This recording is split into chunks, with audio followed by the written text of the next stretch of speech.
Today, we're going to explore why some of history's greatest minds found this incredible power in something that, well, modern society often sees as a weakness.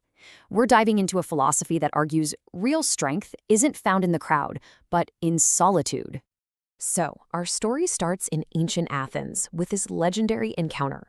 On one side, you have Alexander the Great, the conqueror of the known world, a man who had literally everything. And on the other side, there's Diogenes, a philosopher who had nothing. He lived in a barrel. When Alexander shows up and offers him anything his heart desires, Diogenes' only request was for the emperor to move. He just said, "Stand out of my sunlight."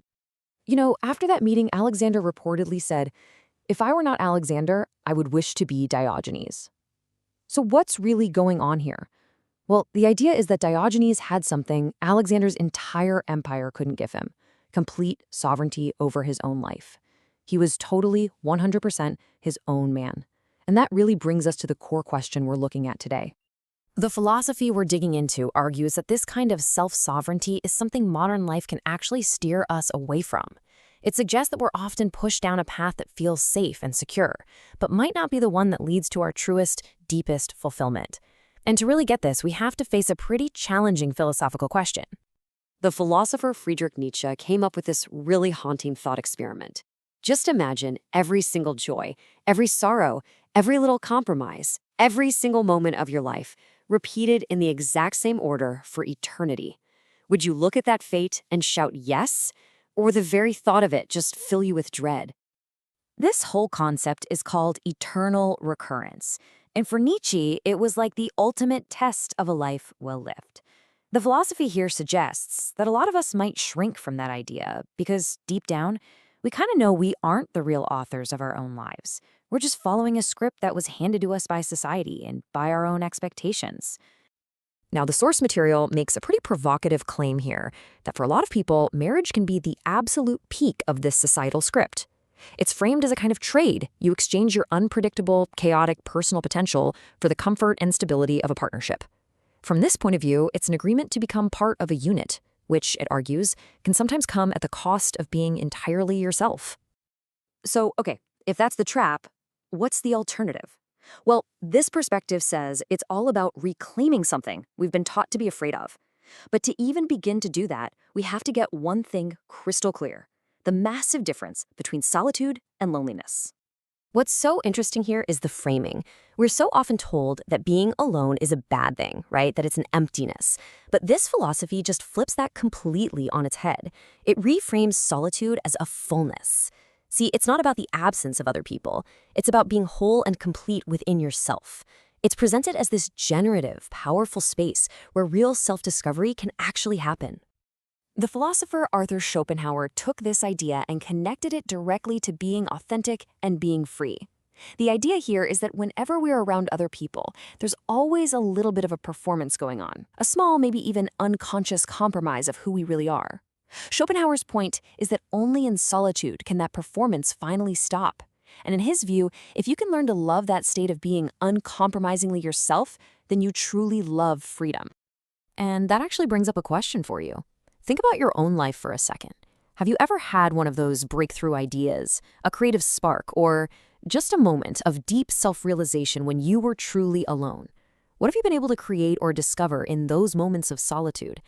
I genuinely love to read about your experiences, so please let us know down in the comments. Okay, let's dig a bit deeper into this idea. Why exactly is solitude considered the creator's natural habitat?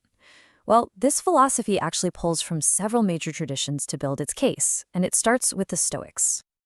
The Roman emperor and Stoic philosopher Marcus Aurelius gave us one of the most powerful principles for a peaceful life.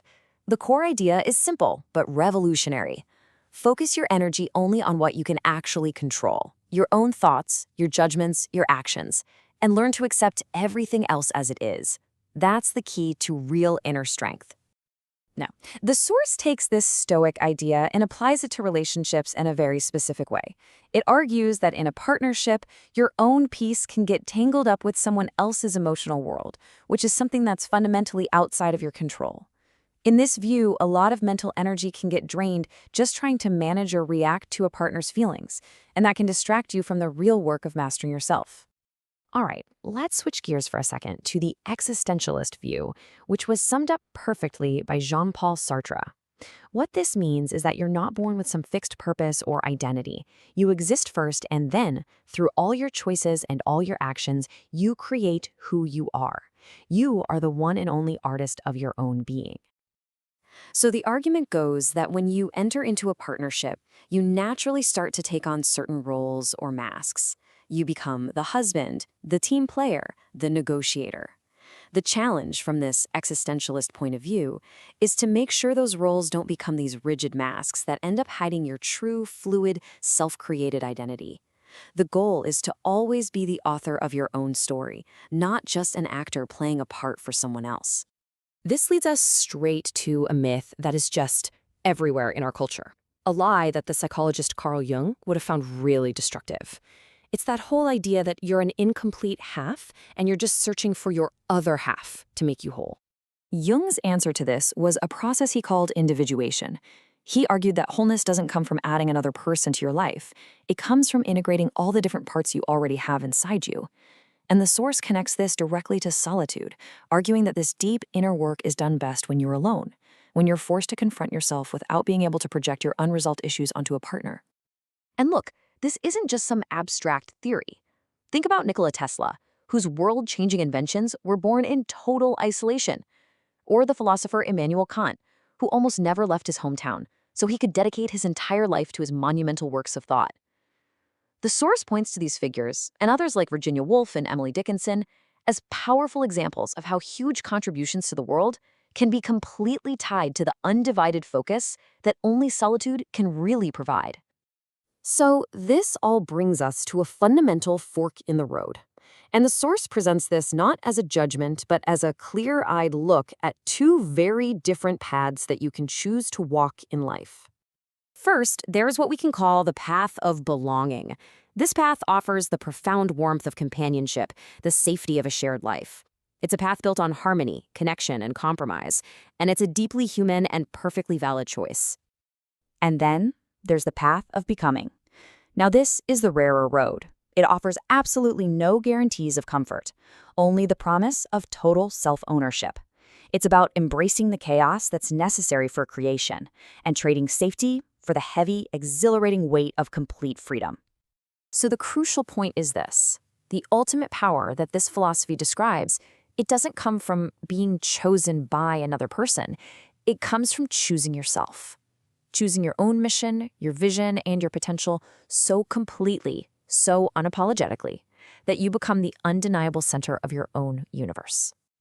Ultimately, neither path is right or wrong, but you have to choose consciously. The choice is yours. If this has given you something to think about and you want to keep exploring life's deepest questions, make sure to subscribe to Mindscope Philosophy. Thanks for joining us.